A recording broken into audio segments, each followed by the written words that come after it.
میں لے لیں گے۔ یہ بہن نے فرمایا کہ ہم کوئی نیک عمل کرتے ہیں، مثلا نماز پڑھ رہے ہیں، روزہ یا کوئی ذکر الہی وغیرہ، پھر ہم بیچ میں کوئی غیبت کر دیتے ہیں تو کیا ہمارا عمل ختم ہو جاتا ہے اور بعد میں اس عمل کو ہم اس کا ثواب ایصال نہیں کر سکتے؟ دیکھیں، پہلی بات تو یہ کہ آپ نے بڑے بھولے پن سے کہا جیسے غیبت ہوگی، غیبت تو ہو ہی جاتی ہے، اتنا آسان نہیں ہے کہ غیبت ہو جاتی ہے۔ یہ کیوں کہا آپ نے؟ غیبت سے اپنے آپ کو بچائیں۔ ہماری خواتین بہت ہی عجیب و غریب ہیں، انہیں ویسے تو جھینگر مچھر بھی خوف زدہ کر دیتا ہے، چھپکلی دیوار پہ چل رہی ہوگی، یہ 5-10 فٹ دور ہے لیکن اچھل کے کمرے سے باہر نکل جائیں گی۔ یہاں تو اتنا خوف، یہ خوف نہیں ہے کہ آپ منہ بھر بھر کے غیبتیں کر رہی ہیں، آپ تانا زنی کر رہی ہیں، آپ شوہر سے بدتمیزیاں کر رہی ہیں، آپ کسی پہ بہتان اور الزام تراشیاں کر رہی ہیں، اور یہ تمام چیزیں سانپ اور بچھوؤں اور کیڑے مکوڑوں کی شکل میں قبر پر مسلط ہو سکتے ہیں۔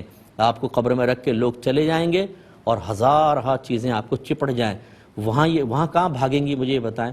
تو اس لیے اگر صحیح اللہ کا خوف ہے تو چھپکلی کو چھوڑیں، ان چیزوں سے ڈریں، غیبت وغیرہ سے بچیں اور بھولی بھالی نہ بنیں یا بالکل بیچاری یا بے بس نہ بن جائے۔ کیا کریں جی، غیبت ہو جاتی ہے۔ کیسے ہو جاتی ہے غیبت؟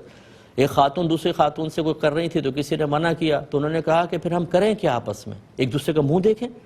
یعنی اس کا مطلب ہے ان کو اور کوئی موضوع نہیں ہے، اسی طرح کی غیبت اور چغلی والے ٹاپکس ہوں گے تو وقت گزرے گا، ورنہ تو بس اس کے علاوہ ٹاپک ہی نہیں ہے، پھر منہ دیکھیں گے ایک دوسرے کا خاموش ہو کر۔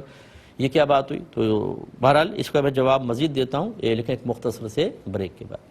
بسم اللہ الرحمن الرحیم۔ تو ہم اپنی بہن سے گزارش کر رہے تھے کہ غیبت کو اپنے لیے ایسا لازم و ضروری بھی نہ سمجھیں اور اس کے سامنے یا اس قسم کے جو ماحول بن چکے ہیں اس کے سامنے اپنے آپ کو بے بس تصور کرتے ہوئے اس میں مشغول ہو جانا یہ بھی غلط ہے، تو اس لیے اجتناب کریں۔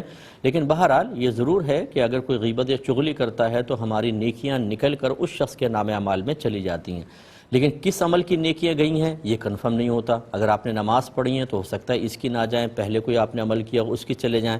لہٰذا یہ گمان کرنا کہ میں نے اگر نماز روزہ رکھا تھا یا نماز پڑھی تھی روزہ رکھا تھا اور اب غیبت ہو گئی تو یہ نماز روزہ ختم ہو گیا، اس کا ثواب دوسرے کو چلا گیا تو ایصال کیا کریں، یہ چیز صحیح نہیں ہے، کیونکہ آپ کیسے یہ فیصلہ کر سکتے ہیں کہ کون سا ثواب یا کس عمل کا ثواب آپ سے چھن چکا ہے۔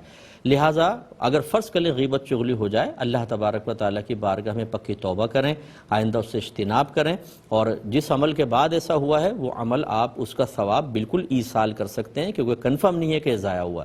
اور یہ بھی یاد رکھیے کہ جب کوئی اللہ تعالیٰ کی بارگاہ میں سچی توبہ کر لیتا ہے، توبہ کا مطلب ہے کہ اللہ کے خوف کی وجہ سے کیے گئے گناہ کے بارے میں یہ ارادہ کرنا کہ آئندہ میں یہ گناہ کبھی نہیں کروں گا یا نہیں کروں گی، تو وہ پھر آپ کا جو یہ غیبت کا گناہ مٹا دیا جائے گا۔ جب غیبت کا گناہ مٹا دیا جائے گا، مجھے اللہ کی رحمت سے امید ہے کہ آپ کی گئی ہوئی نیکیاں بھی آپ کو واپس مل جائیں گی۔ تو بہرحال توبہ کریں اور اس عمل کا ثواب ایصال کر سکتے ہیں۔